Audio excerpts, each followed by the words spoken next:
had heard a knock on the door. Yeah, and I was upstairs, Andy was downstairs, and we kind of both ended up getting to the front door at the same time. And when we opened it up, it was a Leon County Deputy Sheriff with another woman who identified herself as the victim's advocate for the Leon County Sheriff's Department. And there was a sheriff's car sitting in the driveway. And, you know, honestly, I thought, well, she identified herself as the victim's advocate, so, you know, clearly we didn't do anything wrong. And she asked if we were Ann's parents, and we said yes. And she asked to come inside and had us sit down, and that's when she told us that Ann had been shot. It was just nearly impossible to process that. I mean, my first thought was that someone had robbed the baby boutique, and I thought, who would rob a baby boutique? It just didn't make any sense. And then just as quickly I realized that they weren't open on Sunday and that Ann had been with Connor. So I asked, is Connor with her? Because I knew that he would be and should have been with her. And that's when the deputy sheriff told us that Connor had shot Ann. Well, I get the call, and I always answer the phone, and I was told that Connor had shot Ann, and he was in jail. That made no sense to us. We thought surely it was an accident.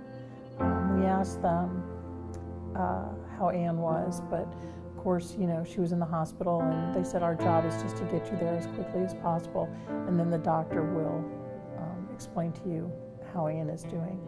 And so we went upstairs to change our clothes, and as we stood up there, I told Andy, I said, we need to pray.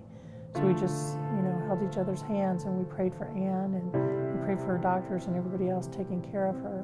And then in the end, I prayed for Connor, and I asked for Jesus to be with him, because I knew wherever he was, you know, that he needed that too. I got in the car, and Julie said, I love you, drive carefully. And she had the grace to say, go to the hospital. So we got to the hospital and had to wait for the doctor to come. Andy didn't like waiting. Every minute that passed, he was sure they were going to come and tell us that Ann had died. So I drive right on home, and Connor called me and got a 5-minute phone call, and then I had to put money on a phone card for him to be able to call me again. So I stopped to put money on the phone card, and I was having trouble keeping lunch down. So I come straight back, and I go to the hospital. I go to the intensive care, and the room in the hallway was packed full of people. And I felt like a cartoon character that was shrinking, didn't belong.